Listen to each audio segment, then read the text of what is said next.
Apa yang saudara nyanyikan itu akan saudara terima. Ketika engkau nyanyi kebesaran Tuhan, engkau akan mengalami kebesaran Tuhan.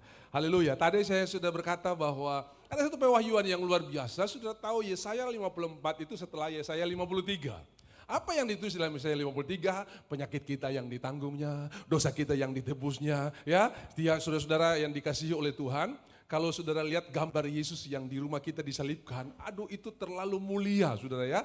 Itu seperti Yesus baru keluar dari salon Rudi Hadisuwarno saudara ya. Karena darahnya cuma 3 tetes gitu ya, muka masih lain bersih. Tapi kalau saudara baca yang sebenarnya buruk mukanya sampai orang berkata dia kena tulah ini. Wajahnya sampai tidak bisa dikenal, darah memenuhi seluruh mukanya. Dan orang tidak kenal, ini pasti kalau bukan kena kutuk ini gak mungkin kayak gini. Tetapi penyakit kita yang ditanggungnya, dosa kita yang dipikulnya. Dan hari oleh bilur-bilur Yesus kita yang sakit disembuhkan oleh Tuhan. Lalu Yesaya 54.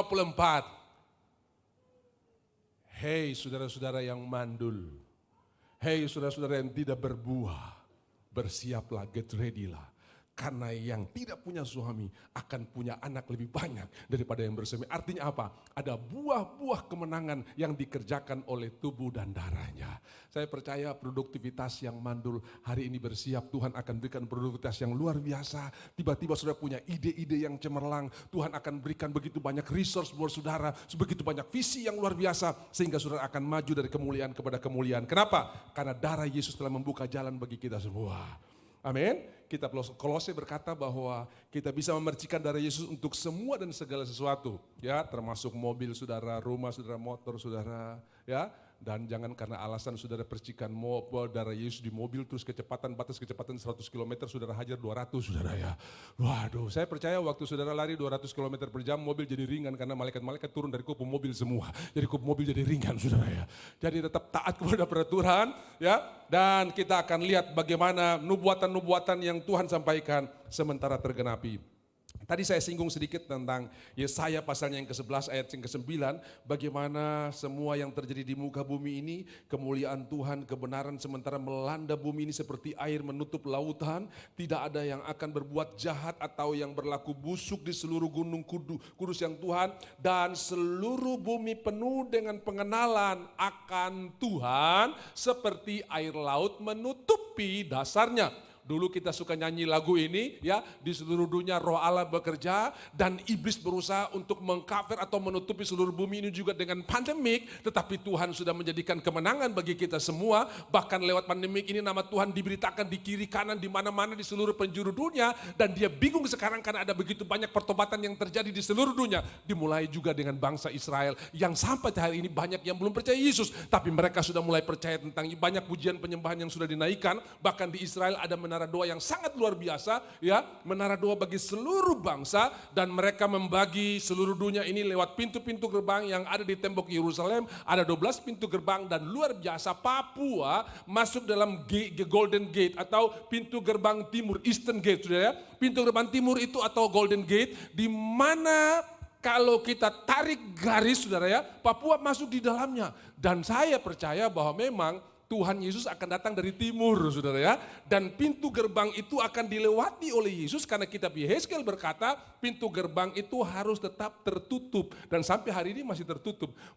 Hampir semua mujizat yang dilakukan dalam zaman Tuhan Yesus sampai rasul-rasul terjadi di pintu gerbang timur ini atau biasa disebut Serambi Salomo. Orang yang sakit sudah 40 tahun di pintu gerbang Elok itu di Serambi Salomo. Petrus datang berdoa di sana, lalu dong taruh orang sakit di sana, emas dan perak tidak ada padaku, dalam nama Yesus bangkit berjalanlah, lalu orang itu berjalan. Itu di Serambi, hampir semua peristiwa-peristiwa mujizat terjadi di sana. Makanya kalau kita mau pergi ke Serambi Salomo itu saudara-saudara, kita selalu lewat daerah yang paling dekat di mana orang-orang akan mempersembahkan domba, dipersiapkan domba untuk disembeli. Nah, saudara-saudara itu tidak jauh sekali dari pintu gerbang timur, itu masih di Serambi, ya, itu di Eastern Gate atau di, nah orang-orang Yahudi Mereka percaya di mana Mesias lewat pasti orang mati bangkit. Dong taruh kuburan di situ karena mereka percaya nanti waktu anak Allah datang, dia lewat di sini, orang-orang mati akan bangkit. Orang-orang Muslim, mereka berkata orang Yahudi tidak akan suka kuburan. Yesus nggak akan lewat di sini dan mereka juga taruh kuburan mereka di sana. Dua-dua kubur di sana dengan konsep yang berbeda. Yang satu menghalangi Tuhan datang, yang satu percaya kalau Tuhan lewat ada kehidupan. Saya percaya hari ini tidak usah tunggu Tuhan datang kedua kali, hari ini sementara lewat di antara kita semua, dan hati yang mati Tuhan bangkitkan kembali, semangat yang mati Tuhan bangkitkan kembali, Tuhan berikan sukacita yang luar biasa sehingga engkau bisa melihat 2022 ini sebagai tahun menikmati berkat Tuhan yang sudah Tuhan sediakan. Makanya kita berdoa bukan mendapatkan kemenangan, tapi kita berdoa dari kemenangan. Kita berdoa bukan mendapatkan kesembuhan, tapi kita berdoa dari kesembuhan, sebab Tuhan telah berkata di atas kayu salib, it is finished. Sudah selesai. Jadi kita bukan berdoa minta pintu terbuka, kita berdoa dari pintu yang sudah terbuka. Cara berdoa kita jadi beda. Terima kasih Tuhan buat pintu yang sudah Engkau bukakan. Haleluya.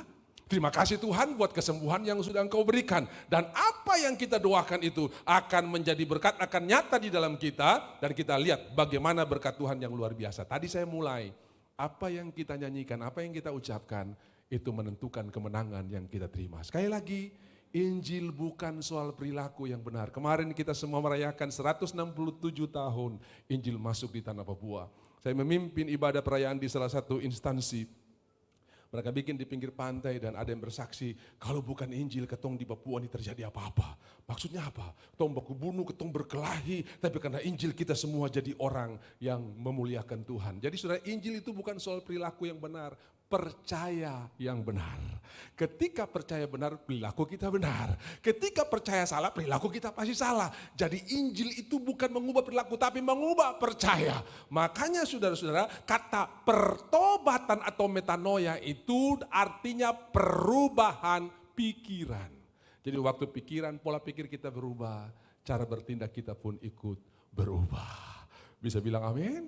Nah, waktu Paulus dan Silas ditangkap, mereka ini korban dari ketidakadilan. Kenapa? Karena mereka tidak buat kejahatan, tidak bunuh orang, mereka tidak melakukan hal-hal yang jahat, mereka dipenjarakan. Sebetulnya mereka bisa cari lawyer yang terkenal untuk bela perkara mereka, bahkan mereka tidak salah. Dan ketika Paulus kasih tahu bahwa saya ini warga negara Roma, dong tambah ketakutan saudara ya, karena orang-orang mesti disidang dulu baru dimasukkan penjara saudara. Tapi saudara, mereka tidak berbicara tentang regulasi yang tidak benar. Saya tidak tahu, mungkin ada di sini saudara lagi dikorbankan SK-nya, bonusnya ditahan, karir saudara lagi dipendam. Ini orang ini berbahaya buat kita, kita tahan dulu karirnya. Hari ini jangan kecewa, berhenti ngomel-ngomel bos, karena di gereja saudara berkata, amin, aku berdoa buat pemimpinku diberkati. Habis itu ngopi di ruang makan, memang bos terlaku sekali saudara ya. Jadi di gereja dan di ruang makan harus sama, bilang kiri kanan, kau sudah dengar itu.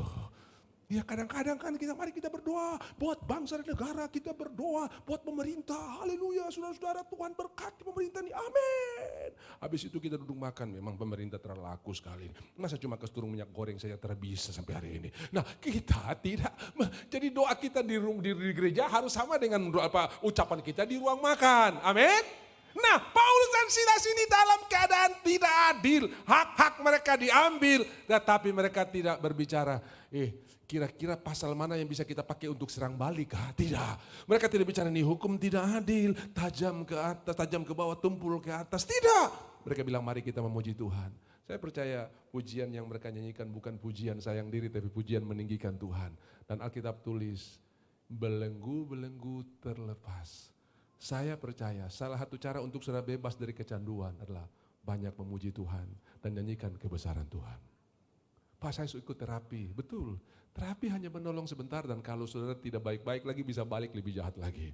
Tapi kalau saudara meninggikan Tuhan, Tuhan kalau bebaskan benar-benar bebas. Kalau anak itu memerdekakan kamu, kamu benar-benar merdeka.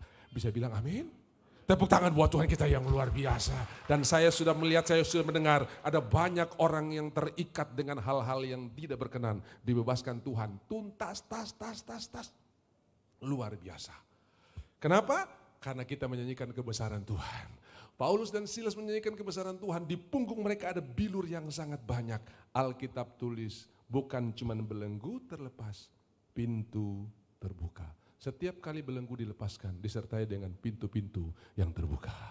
Setiap kali belenggu dilepas, sertai dengan pintu. Kenapa Tuhan buka pintu? Karena belenggu sutrada ketong bisa berjalan masuk ke pintu itu dengan kemenangan yang gilang gemilang. Ada orang bisa berjalan tapi tetap dapat posisi tinggi tapi tetap terikat dengan belenggu. Dapat kedudukan luar biasa tapi terbelenggu. Saya percaya saudara dibebaskan dari setiap belenggu.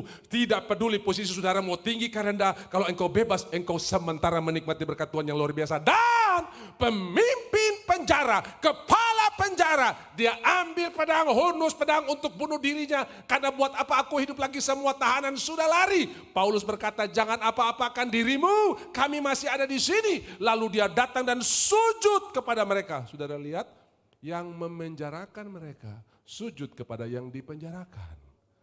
Bukankah Tuhan bisa mengubah bos menyembah orang yang didiskreditkan, yang tidak dihargai? Tenang saja, kau tak usah tinggi-tinggi diri. Tenang saja, kalau kau mempertinggi diri, hanya mempertinggi jarak kejauhan. Tapi kalau Tuhan yang angkat, kau tetap aman, saudara. Bisa bilang amin?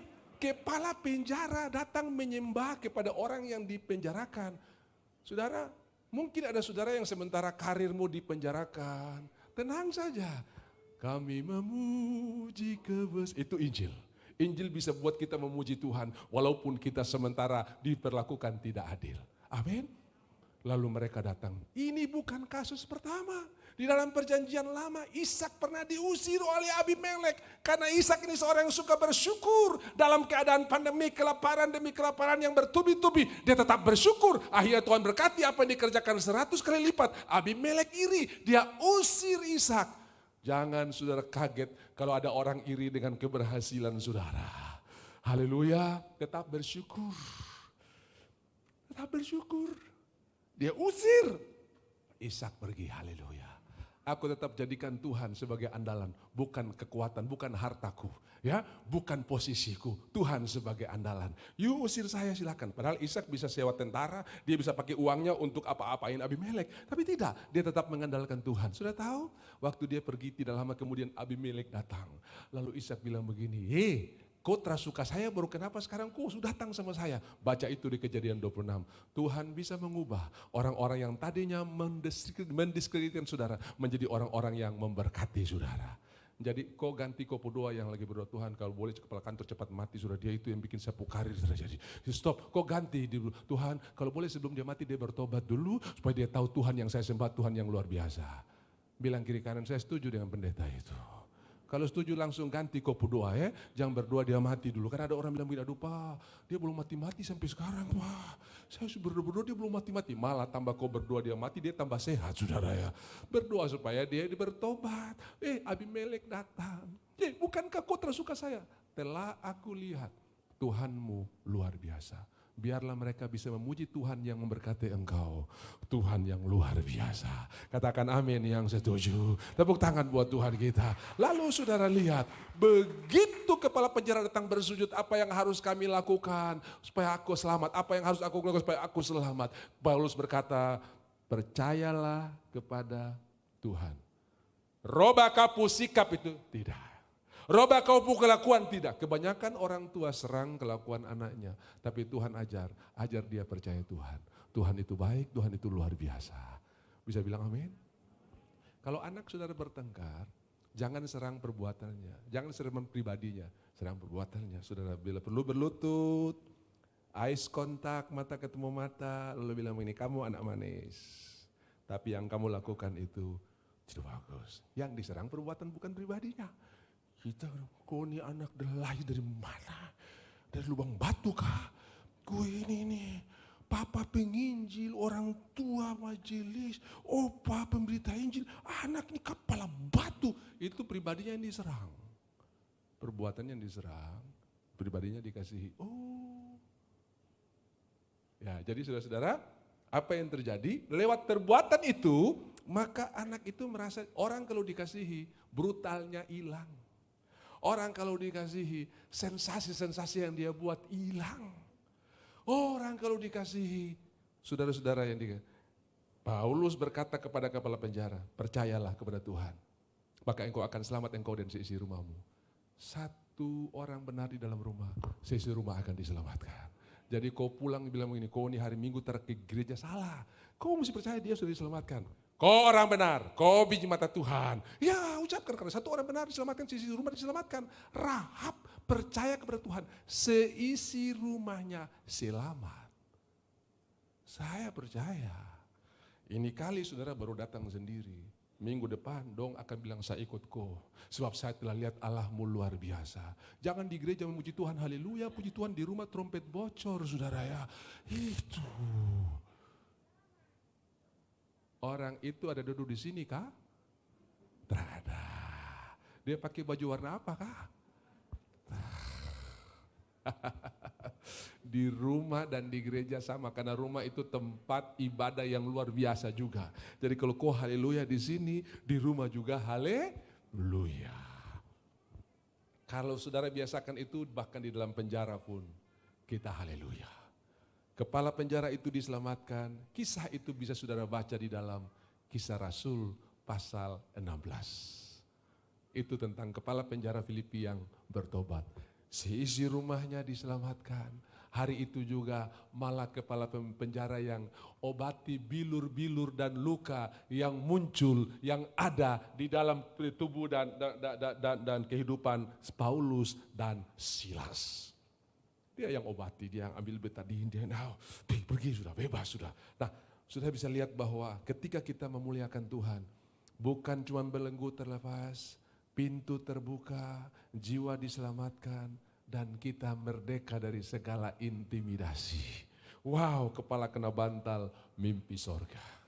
Ya, ingat Yakub ya, Kejadian 28, berbantalkan batu, berselemutkan embun, beratapkan langit, mimpi sorga. Kita pakai bantal dakron, spring bed, king coil, AC, daikin, ketindisan, saudara ya. Pasti ada yang salah, saudara ya.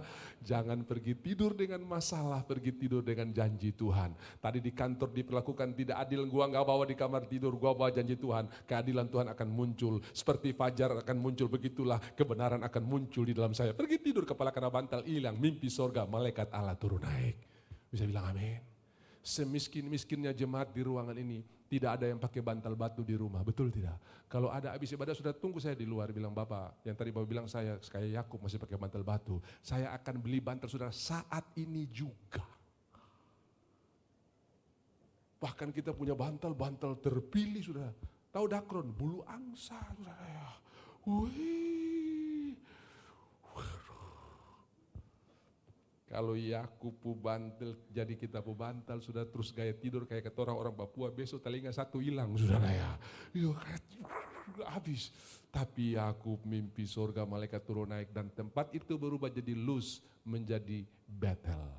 Yang hilang Luz jadi rumah Tuhan. Dulu aku terhilang, sekarang aku berharga di mata. Dulu sapu pikiran hilang-hilang, sekarang sapu pikiran mantap saudara ya. Haleluya. Ada orang yang duduk, mata menyala, pikiran kosong. Hari ini yang Luz jadi rumah Tuhan. Dia bukan mata menyala, tapi Tuhan kau baik. Setiap kali aku lihat gunung, engkau luar biasa. Siapa yang mengukur gunung-gunung dengan dacin, kalau bukan Tuhan yang luar biasa. Dia duduk di Kupang, kursi panjang di depan kantor gubernur, dia lihat laut. Siapa yang mengukur laut dengan lekuk tangannya? Wih, kopu tangan besar sekali. Sapu masalah ini dibanding kopu tangan, terhadap apa? Oh Tuhan, engkau besar. Seng kosong lagi. Ada orang bilang, saya lihat kopu pandangan kosong. Percaya kalau pandangan kosong, dompet pasti kosong, saudara ya. Tapi kalau pandangan berisi kebenaran, itu Tuhan berkata, hei berkat, kenapa diam di sini? Pergi sana. Karena pemerintah berkat itu bukan gunung kawi, tapi Tuhan. Kesanalah dia perintahkan berkat, kehidupan untuk selama-lamanya. Dan berkat Tuhan tidak ada masalah di dalamnya. Berkat Tuhanlah yang membuat kaya, susah payah tidak menambahinya. Bahasa Inggris bilang, he adds no trouble to it. Artinya kalau di dompet saudara, di rekening saudara berkat Tuhan, KPK terkejar ko, jaksa tunggu-tunggu ko, polisi terperas-peras ko, karena tidak ada masalah di dalamnya. Bilang kiri kanan, saya setuju dengan firman Tuhan. Ini kurang banyak yang mau bilang setuju nih saudara ya. Tapi saya rasa ada roh kemerdekaan di ruangan ini, saudara ya. Di mana saudara bukan uang yang menguasai kita, tapi kita yang menguasai dia. Dia adalah hamba yang baik tapi tuan yang jahat, saudara ya. Jadi saudara-saudara, tadi saya khotbah di ibadah pertama, di akhir khotbah saya berkata begini, saudara pulang, apa yang uang tidak bisa beli, Tuhan akan berikan berlipat kali ganda buat saudara. What money can buy? Saudara bisa beli makanan yang enak, capcay, fuyung hai dan hai-hai yang lain. Tapi saudara tidak bisa beli selera makan. Ada orang mesti pakai obat terangsang baru bisa makan, biar dia lihat kita makan lahap, dia nggak bisa makan sampai minum obat itu dulu, baru dia bisa makan. Kau bisa beli makanan tapi tidak bisa beli selera makan. Kita ini masih mau suka makan, so habis saudara ya. Makan yang paling enak itu jangan banyak, masih ingin sudah habis, itu paling enak saudara ya, paling enak. Tapi kalau sudah makan sampai terus besok sudah game over, jangan bilang Tuhan panggil, Tuhan di sorga juga kaget, saya belum panggil kok sudah datang saudara ya. Lah iya. Makanya tidak semua orang mati dipanggil Tuhan. Saya kalau doa orang mati, saya tanya orang mati kenapa, supaya saya tidak berikan khotbah palsu, pengharapan palsu, dan saya tidak bisa bertanggungjawabkan nanti di sorga. Saudara jangan sedih, orang ini sudah dipanggil Tuhan. Tuhan di sorga bilang, kau jangan bicara sembarang, saya terpanggil, dia yang datang itu.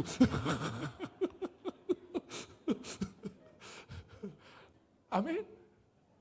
Kalau saudara minum cap tikus sampai saudara paru-paru hangus, terus mati, jangan bilang Tuhan panggil. Bilang kiri kanan jangan bikin kaget Tuhan di surga. Tuhan di surga juga kaget. Saya terpanggil kok sudah datang. Pak, saya orang benar, Pak. Kebenaran daripada saya kan. Tuhan itu luar biasa, Pak. Apa betul, Pak? Kalau merokok itu tidak masuk surga. Lebih cepat kau masuk surga, saudara. Jadi artinya bukan waktu Tuhan kita pulang. Kadang-kadang kita yang bikin waktu sendiri, saudara. Amin. Di Manado ada yang bilang begini, dia makan itu babi, saudara. Wih, tensi tinggi terus. Dia pergi ke dokter pukul jidat, kok makan apa ini? Biasa dokter tumpu makanan itu. Dengar ya, mulai besok makan semua yang berenang di laut. Siap dokter. Pulang ke rumah istrinya bingung, kenapa? Dia pikul tuh babi yang di kandang. Mau ke mana? Ajar berenang di laut. Karena dokter bilang makan yang berenang di laut. Sudah. Nanti kalau babi sudah tahu berenang, tong potong dia. Saya tetap tidak salah kalau saya makan babi yang sudah tahu berenang. Bayangkan saudara. Dia bilang darah Yesus lebih tinggi. Seminggu kemudian dia jatuh di pohon-pohon pisang. Pembuluh darah pecah karena hipertensi. Jangan bilang Tuhan panggil. Itu yang Talita Dodo bilang, Tuhan yang memberi, babi yang mengambil. Saudara.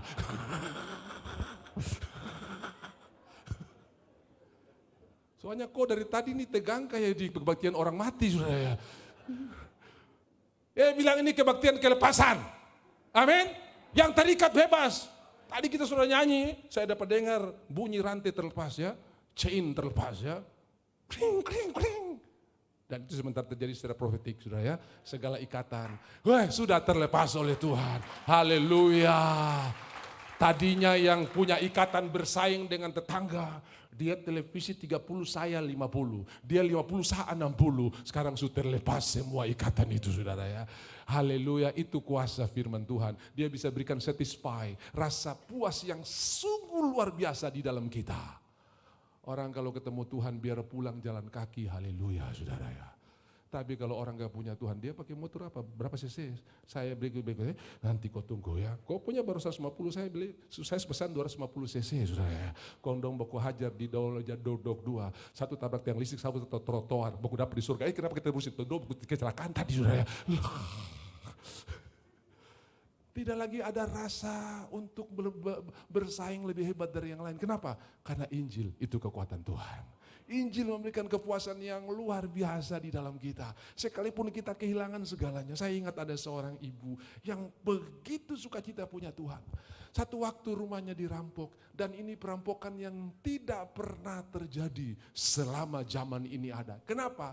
Karena ketika ibu itu dirampok, tangannya diikat, dia dengan rela hati menunjukkan semua simpanan-simpanan hartanya. Sampai perampok bilang begini, aduh kalau tiap rumah kita dapat kayak begini bukan main, ya enak sekali. Ini sapu mas ada di sini, sapu harta. Waduh, ini perampok bilang terima kasih ibu, ini perampokan yang sangat indah, terindah yang pernah kami alami. Terus dia bilang ada satu lagi yang kamu tidak bisa ambil karena itu dia tidak bisa pakai berangkas. Cepat ibu, waktu kita selesai, sedikit sekali. Di mana? Dia ada di hati saya. Itu apa di hati? Itulah Yesus yang membuat saya bisa berbahagia walaupun saya kehilangan semuanya. Sudah tahu hari itu para perampok itu berlutut dan menerima Yesus karena harta yang terbesar itu dibagikan oleh ibu itu. Dan itu membuat semua permata dan barang-barang jasmani tidak ada nilai lagi. Bisa bilang amin? Jadi Bapak Ibu selama kita masih bisa menabur, memberi, berilah. Ya toh? Kalau istri minta beli sesuatu, belilah saudara ya. Amin? Makanya ada istri yang bilang begini, Papa sejak kita menikah kok pernah beli saya apa-apa. Mama, mana ada nelayan yang kasih umpan buat ikan yang sudah ditangkap. Oh iya ya. Malam-malam dia masuk di kamar, dia kunci kamar. Dia pun paci datang, Mama buka pintu. Mana ada nelayan tidur dengan ikan tangkapannya.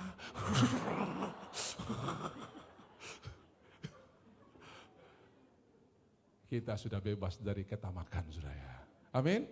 Makanya saya menyadari, saudara ya, 167 tahun Injil Tanah Papua itu luar biasa. Sampai orang mabuk saja bisa khotbah, saudara ya.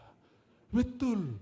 Saya kalau pergi pelayanan dengan istri saya sampai ke Genyem kemana pulang malam-malam itu semua sampai di Jayapura saya bisa dapat 10 ipar, saudara ya. Karena satu saya buka kaca ipar, ayat keluar, kasihilah musuhmu. Waduh saudara ya, lagi mabuk bisa keluar. Saya ingat ada seorang bapak mabuk, lupa pulang jalan, pulang rumah akhirnya malam minggu teler berat tidur di halaman gereja, di depan pintu gereja. Besok pagi pendeta mau buka ibadah, kaget ada orang mabuk. Dia bilang, Bapak bangun, kenapa kau tidur di sini? Langsung dia bilang, mengapa engkau melarang aku tidur di rumah bapakku? Saudara. Ini pendeta terus tanya, engkau Mesias kah? Engkau yang mengatakannya, saudara. Wah, bayangkan itu, saudara.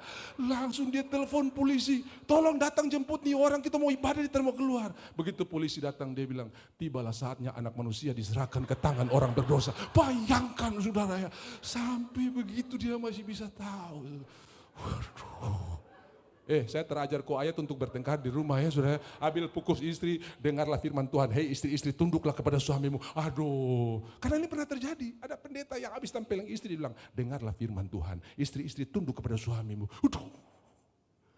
Ayat firman Tuhan itu bukan dikasih untuk kita membenarkan dia. Tapi kita memuliakan Tuhan dan melihat benih itu terjadi dalam hidup kita. Sebagai buah-buah pertobatan. Bisa bilang amin. Tepuk tangan buat Tuhan kita yang luar biasa. Jadi saudara-saudara yang dikasihi oleh Tuhan, akibat dari hubungan dengan Tuhan, buah itu bukan hasil usaha, tapi hasil hubungan dengan Tuhan. Saya belum pernah lihat ada ranting yang berusaha untuk tidak, justru waktu dia berusaha dia menghalangi getah-getah untuk keluarkan buah. Dia tenang saja, melekat pada pokok, tiba-tiba buah keluar.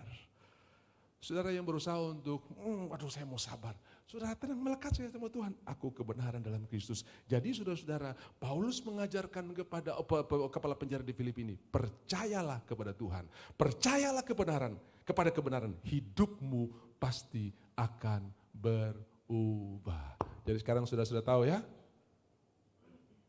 bahwa tidak semua orang mati dipanggil Tuhan. Ada yang dia datang sebelum Tuhan panggil. Dan Paulus tahu. Sudah tahu beberapa waktu dia bisa bebas karena dia tahu Injil belum disisa. Tapi begitu semua sudah selesai. Di bawah pemerintahan Kaisar Nero, tulisan terakhir, surat terakhir yang ditulis Paulus adalah surat kepada Timotius, anak didiknya. Dan dia berkata begini, aku telah mengakhiri pertandingan yang baik. Tugas sudah selesai. Sudah. Dan sekarang darahku sudah dicurahkan, aku siap. Saya siap, sudah siap. Dan akhirnya Paulus ini dieksekusi oleh Kaisar Nero. Ya, Kaisar Nero pada waktu itu adalah seorang pemimpin yang membakar kota Roma, kemudian dia menuduh orang-orang Yahudi atau orang percaya yang membakarnya. Ini memang kaisar yang sangat-sangat aneh, saudara ya. Dan hari ini kita memberi nama Nero buat anjing kita dan Paulus buat anak kita. Betul tidak? Apalagi kalau anjing jahat. Nero itu kaisar dulu, saudara ya. Bayangkan itu. Sekarang namanya hanya dibadikan untuk anjing. Jangan-jangan saudara juga punya anjing di rumah nama Nero, saudara ya. Tapi hari ini tidak ada orang yang memberikan nama Nero buat tapi Paulus. Nero buat anjing. Saudara-saudara yang dikasih oleh Tuhan, biarlah kebenaran ini akan abadi di dalam kita. Sehingga dimanapun orang pergi, orang akan ingat ke siapa kita, bahwa kita pernah, kita ada untuk menjadi berkat dan menyeluarkan berkat kepada banyak orang. Jadi saudara-saudara, apa yang terjadi hari ini, bahwa Tuhan sementara membangkitkan satu tentara yang luar biasa. Saya mau berkata buat saudara, berhenti berbicara tentang pandemik, tapi berbicara tentang tentara yang luar biasa, yang sementara dibangkitkan oleh Tuhan. Dan Israel sekarang, sebagai tolak ukur, ada dua isu yang tidak pernah akan habis dibicarakan sampai Tuhan datang, yaitu Israel dan gereja Tuhan. Tidak akan pernah selesai. Ya, saudara mau pending bagaimana tetap, karena ini memang ini standar, ini ukuran. Dan kalau saudara lihat ini terjadi, saudara bangga luar biasa. Saudara tahu Tuhan berjanji kepada Abraham. Abraham ini cikal bakal Israel. Abraham menikah dengan Ribka, ya, dengan Sarah. Sarah ini mandul dan usia 100 Ishak lahir. Ya, sesudah Ishak besar, Abraham yang punya inisiatif untuk cari jodoh buat anaknya. Jadi kalau kau lihat kau anak kurang responsif, kau yang responsif lah. Terapa-apa saudara ya, dia cari jodoh. Ayo Eliezer, kau pergi cari, ini saya punya anak sewaktu tapi dia tinggal di rumah saja nih. Dia yang cari. Dapatlah Ribka, lalu Ribka ini melahirkan anak kembar, yaitu Esau dan Yakub. Sementara Yakub yang dipilih. Lalu Yakub ini ketika Esau merasa bahwa dia telah dicurangi oleh Yakub, padahal sebetulnya tanpa harus menipu pun Yakub sudah dapat berkat itu karena masih dalam perut. Ya Tuhan sudah bicara, karena Ribka bilang, aduh Tuhan lebih baik saya terus hamil, terus hidup, sudah kenapa nih dong dua bertengkar, berkelahi dong, boku tendang terus di dalam, saudara ya. Lalu Tuhan berkata buat Ribka, jangan takut, dua bangsa ada di dalam perutmu, nanti yang adik akan jadi tuan bagi yang kakak. Lalu lahirlah Esau dan Yakub, dan Yakub akhirnya dapatkan hak kesulungan. Sudah tahu kisahnya. Kemudian Esau bilang, tunggu nanti papa hari berkabung lewat kok habis. Mamanya dengar, dia bilang, sudah kau lari di mama punya keluarga. Sudah pergilah dia, ketemulah dia dengan Laban. Dan ketika dia lihat anak Laban yang cantik namanya Rahel, dia bilang, saya terus usah digaji apa-apa, yang penting kau kasih kau anak yang Rahel buat jadi istri saya. Oke. Kerja 7 tahun hanya dirasa beberapa hari saja. Cinta membuat semuanya menjadi enak. Saudara, berapa lama 1 minggu? Ada yang bilang, aduh rasa 10 tahun. Berapa lama 1 minggu? Ada yang bilang rasa cuma 1 jam. Bagi orang yang lagi dimabuk dengan kasmaran atau cinta, 1 minggu tuh kayak 1 jam, saudara. Tapi bagi orang dalam persoalan, saudara, 1 minggu kayak 10 tahun, saudara ya. Betul ke tidak? Saya berdoa supaya kasih Tuhan turun buat saudara, sehingga waktu-waktu yang sudah lewati tanpa sadar sudah bisa, saya bisa lewat ya. Ya aku lewat 7 tahun itu sama dengan beberapa hari saja. Malam pengantin. Si Laban sudah lihat ini anak tangan dingin. Dulu sebelum dia datang sapu domba beranak 1. Begitu dia pegang sapu peternakan, domba beranak 3, saudara. Oh saya tahan dia lagi. Saya percaya saudara, di mana saudara bekerja, saudara akan diberkati oleh Tuhan sampai bos bilang begini, ini orang ini. Begitu dia hadir di sapu kantor jadi diberkati. Kenapa? Oh anak Tuhan itu enggak hitung-hitungan kalau kerja. Tidak cuma di batas yang dikerjakan, pokoknya kau pekerja ini lebih daripada yang dipercayakan. Yakub melakukannya, lalu malam pengantin si Laban kasih Lea. Memang dia pernah dulu tipu papanya, tipu abangnya. Sekarang dia bekerja di perusahaan yang bosnya jenderal tipu, saudara ya. Dia tipu.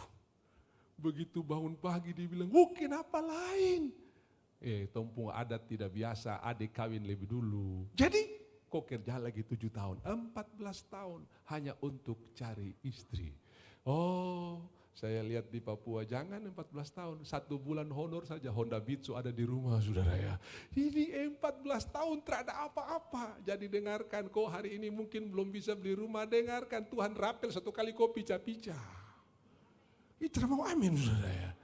Ini orang Israel Tuhan rapel, dong kas keluar dong pu anting-anting, kalung, gelang semua rapel. Kenapa? Itu dong punya gaji yang harus dibayar selama perbudakan tidak dibayar. Hari terakhir sebelum keluar, Tuhan bilang tenang, saya suruh bikin, saya suruh rapel. Lihat dong, cabut semua dong pumas, entah menyesal belakangan, pokoknya terhadap urusan. Yang penting kau bawa pulang dulu apa yang menjadi hak saudara. Amin. Dan Tuhan rapel kepada Yakub yang dibodohi oleh Laban berulang kali, 10 kali mengubah upahnya. Tuhan rapel 1 kali dengan cara Tuhan, bukan dengan cara dunia, cara Tuhan. Dia diberkati luar biasa. Sampai orang berkata, kalau enggak korupsi, enggak mungkin begitu. Tuhan akan berkati sampai tidak dipercayai orang bahwa itu adalah hasil jerih payah tanganmu. Tuhan yang mengerjakannya. Tidak ada yang mustahil bagi Tuhan. Makanya bersiap, saya lihat lumbung-lumbung saudara akan dipenuhi dengan berkat yang luar biasa. Lumbung-lumbung saudara memang kadang-kadang yang lama dikuras dulu, supaya Tuhan mau isi yang baru, benar-benar buatan Tuhan dan berkat Tuhan yang luar biasa. Yang percaya katakan amin. Pak, selama pandemik ini saya makin mantap. Maksudnya apa? Makan tabungan, Pak. Mantap tuh makan tabungan, saudara. Makin hari makin habis, jangan takut saudara. Saya alami. Karena pada waktu saya bertobat, saya belum punya penghasilan. Dan setiap kali saya diberkati orang, makan soto saja.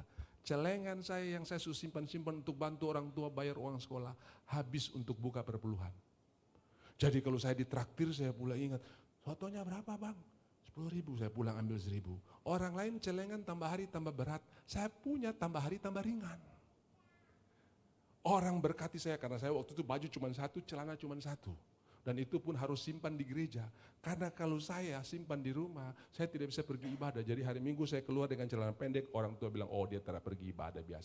Padahal saya ganti baju di gereja, saudara ya. Minggu pertama lolos, minggu kedua lolos, minggu ketiga dong mulai curiga. Ini anak dia keluar sebelum ibadah, pulang sudah selesai ibadah. Dong coba tes pergi ke gereja. Mana itu Nobel punya baju, kas keluar dan dia punya sepatu. Dong takut dong kas keluar. Begitu saya pulang sekolah saya pergi dong. Tadi kok bapak dan mama sudah datang ambil kok barang-barang di sini. Saya bilang oh Tuhan terima kasih.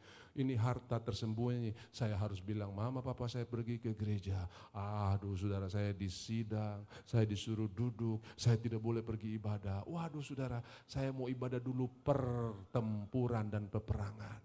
Kadang belum selesai ibadah. Mereka suruh jemput pulang. Karena saya pakai alasan belajar. Ma, saya mau belajar di kampung A, ibadah di kampung B.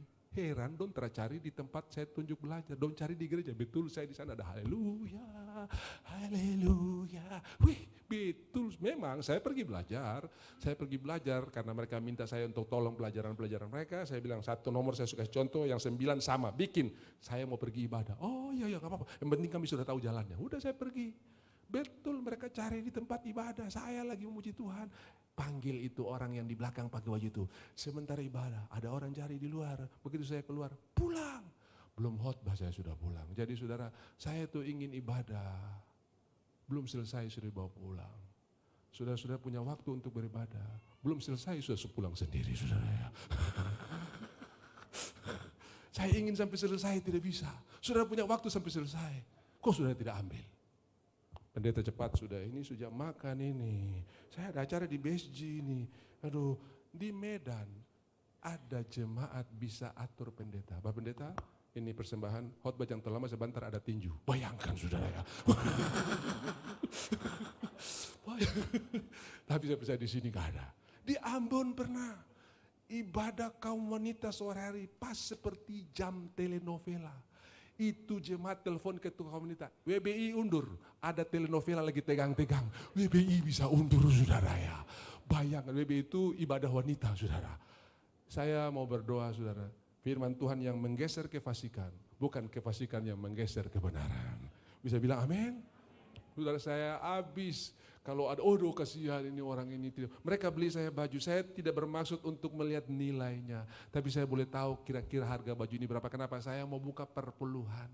Sudah saya pulang, makin hari makin kosong. Makin hari makin kosong. Aduh, makin hari makin habis. Oh Tuhan terima kasih. Saya tahu lebih baik habis karena saya melayani Tuhan. Tapi daripada habis untuk hal-hal yang salah. Sudah tahu apa yang terjadi? Waktu saya tamat SMA, tiba-tiba ada surat dari sekolah. Orang kalau pegang ijazah, Sudah tidak ada hubungan lagi dengan sekolah. Sekolah nggak bisa hukum saya, nggak bisa kasih saya PR, nggak bisa. Tapi tiba-tiba ada surat datang. Pak, dia bilang, ini ada surat nih, saya datang ke sekolah. Ada surat panggilan. Oh iya, duduk dulu. Begini, kami minta maaf. Karena waktu kamu naik kelas 3 itu, kamu dapat beasiswa. Cuma kami lupa kasih tahu, jadi sekarang kami mesti kasih karena barang ini kami tidak bisa cairkan selain kau yang punya beasiswa. Jadi orang lain dapat beasiswa untuk sekolah, saya seluruh sekolah baru dapat beasiswa. Itu aneh, 1 tahun full, rapel full. Saya hitung dengan saya celengan, 10 kali lipat saudara ya. 10 kali, jadi ternyata Tuhan bisa rapel. Apa yang saudara pakai untuk menabur tidak pernah akan sia-sia saudara. Tidak akan sia-sia. Lalu dari uang itu saya bisa memberkati orang tua saya bisa memberkati mama saya. Saudara, bertahun-tahun mama saya kalau bikin kue, dia selalu pakai cok yang per. Kocok, makanya di puspir bagus sekali saudara ya. Berani kau salah dia cap habis kau saudara ya. Karena di puspir mantap. Dia bilang, aduh mama pingin sekali punya mixer. Saudara, saya pelayanan penginjilan ke Surabaya waktu itu. Dan mereka berkata, yang mau ikut penginjilan tanggung tiket sendiri. Saya bilang, puji Tuhan, jauh sebelum kau semua itu, Tuhan sudah jawab sapu doa. Lewat beasiswa itu saya bisa beli tiket untuk penginjilan. Sisanya saya beli semua kebutuhan yang tadinya mereka sebutkan satu persatu. Yang dulu mereka marah saya, sekarang saya berkati mereka. Dan di situ mereka bilang, telah kami lihat Tuhanmu luar biasa. Tepuk tangan buat Tuhan kita. Seluruh rumah saya ikut satu persatu. Satu persatu. Terakhir mama saya masih posisi sebagai majelis salah satu gereja. Dia naik motor semalam, naik kapal semalam-malaman. Hanya ingin minta dibaptis. Sesudah itu balik lagi, dia tanya, mama salah atau tidak? Tidak.